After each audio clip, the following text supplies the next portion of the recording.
بسم اللہ الرحمن الرحیم۔ السلام علیکم ورحمۃ اللہ وبرکاتہ۔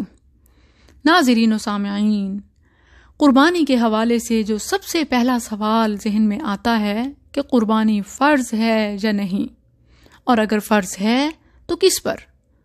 اس حوالے سے یہ بات جان لیں کہ رسول اللہ صلی اللہ علیہ وسلم 10 سال مدینہ میں رہے اور کسی ایک سال بھی قربانی کرنا نہ چھوڑا۔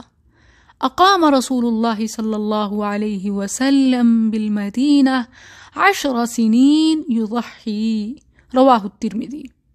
نبی صلی اللہ علیہ وسلم 10 سال مدینہ میں رہے اور ایک سال بھی قربانی ترک نہ کی، حالانکہ نبی کریم صلی اللہ علیہ وسلم صاحب نصاب بھی نہ تھے، یعنی آپ کے پاس کبھی اتنا مال جمع نہیں ہوا تھا کہ اس پر زکوٰۃ بنے۔ تو پھر یہ جو کہا جاتا ہے کہ قربانی صرف صاحب نصاب پر واجب ہے، یہ غلط ہے، کیونکہ آپ صلی اللہ علیہ وسلم صاحب نصاب یعنی صاحب زکوٰۃ نہ ہونے کے باوجود بھی ہر سال قربانی کرتے تھے۔ معلوم ہوا کہ یہ سنت مؤکدہ ہے، اور پھر آثار صحابہ سے بھی ثابت ہے کہ جو شخص وسعت ہونے کے باوجود قربانی نہ کرے وہ عیدگاہ بھی نہ جائے۔ اس حوالے سے ایک انٹرسٹنگ بات آپ سے شیئر کرنا چاہتی ہوں۔ اسلام کا مزاج ہے کہ عبادات میں اس شخص کو تو رخصت دی جو ادا نہیں کر سکتا، مثلا نماز ہے، کھڑے ہو کر نہیں پڑھ سکتا تو بیٹھ کر نہیں تو لیٹ کر۔ اسی طرح رمضان کے روزے میں بھی مسافر اور مریض کو تو سہولت دی، اور حج بھی استطاعت والے پر واجب ہے۔ یہ ساری رخصت اس کے لیے ہے جو استطاعت نہیں رکھتا، مگر جب بات صاحب استطاعت کی آتی ہے تو اس کے پاس سوائے ادائیگی کے اور کوئی آپشن نہیں ہے۔ کوئی بھی عبادت قربانی کے بدلے میں قبول نہیں ہے۔ نبی صلی اللہ علیہ وسلم کا فرمان ہے، ما عمل آدمج من عمل یوم النحر احب الی اللہ من احراق الدم۔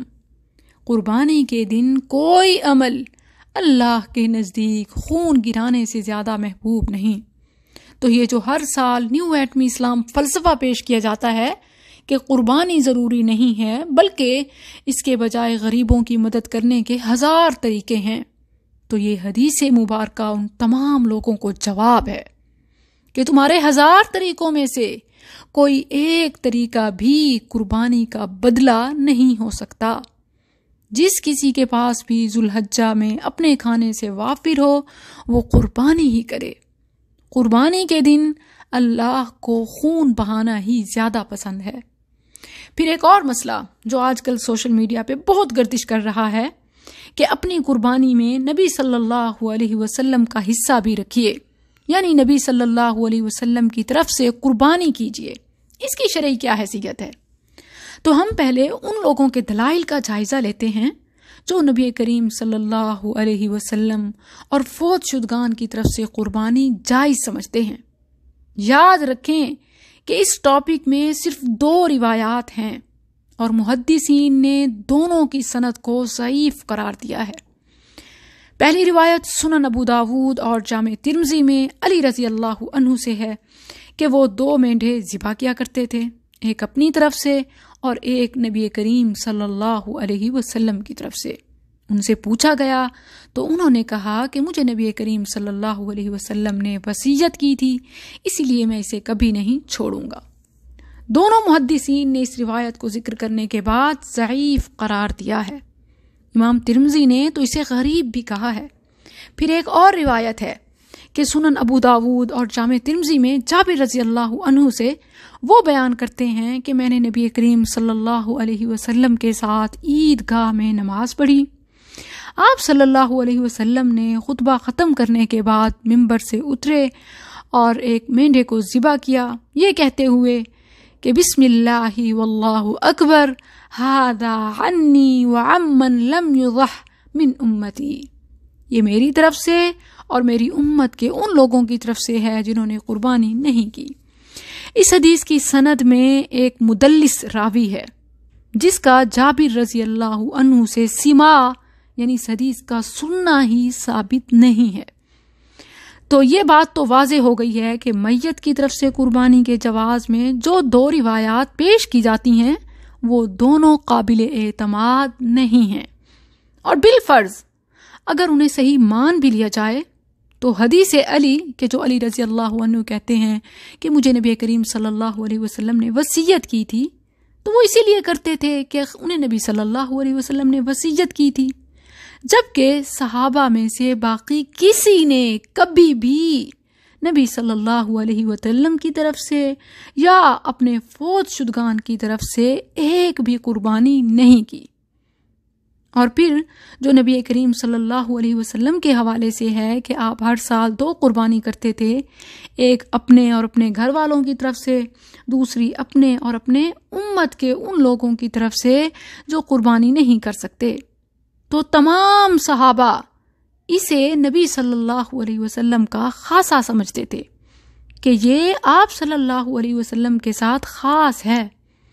یہی وجہ ہے کہ صحابہ کرام میں سے کبھی بھی کسی نے بھی نبی کریم صلی اللہ علیہ وسلم کی طرف سے یا اپنے فوت شدگان عزیز و اقارب کی طرف سے کبھی بھی ایک بھی قربانی نہیں کی۔ تو ناظرین، یہ سب تو وہ معاملہ ہے کہ جس میں اختلاف کیا جاتا ہے۔ میں نے اپنی طرف سے آپ کو سمجھانے کی کوشش کی، لیکن یہ بات یاد رکھیں کہ سارا اختلاف سنت قربانی کے حوالے سے ہے، جبکہ فوت شدگان کی طرف سے صدقہ کرنے میں سب متفق ہیں کہ میت کی طرف سے صدقہ کیا جا سکتا ہے، اللہ اس کا اجر میت کو ضرور دے گا۔ لیکن یاد رکھیں کہ قربانی نبی کریم صلی اللہ علیہ وسلم کی طرف سے کرنا یہ ایک اختلافی معاملہ ہے۔ ہم اس میں پڑھ کر تو بہت زیادہ معاملے کو طول دیتے ہیں، لیکن جو بات نبی کریم صلی اللہ علیہ وسلم نے ہر امتی کو کہی اسے بھول جاتے ہیں، اور نہ صرف نبی صلی اللہ علیہ وسلم بلکہ خود اللہ نے حکم دیا، ان اللہ وملائکتہ یصلون علی النبی یا ایھا الذین آمنوا صلوا علیہ وسلموا تسلیما۔ اختلافی معاملے میں پڑ جاتے ہیں، اور جو حکم ہے کہ پل پل اپنے نبی پر درود بھیجو، سوچئے کہ اس پر کتنا عمل کرتے ہیں۔ اور تیسری اور آخری بات قربانی کے حوالے سے جو عام طور پر ہمارے ہاں مشہور ہے کہ روز قیامت پل صراط پر قربانی کے جانور سواری کا کام دیں گے، اسی لیے قربانی کے جانور خوبصورت موٹے تازے ہونے چاہیے۔ یہ بات بالکل غلط ہے، اس کا کسی صحیح حدیث میں کوئی ثبوت نہیں ملتا۔ اس میں کوئی شک نہیں ہے کہ اللہ کو سب سے زیادہ محبوب موٹی تازی اور عمدہ قسم کی قربانی ہے۔ احب الضحایا الی اللہ اغلاها واسمنها، اللہ کو سب سے زیادہ محبوب عمدہ قسم کی موٹی تازی قربانی ہے، مگر اس طرح اسے پل صراط سے جوڑنا صحیح اور ثابت نہیں ہے۔ السلام علیکم ورحمۃ اللہ۔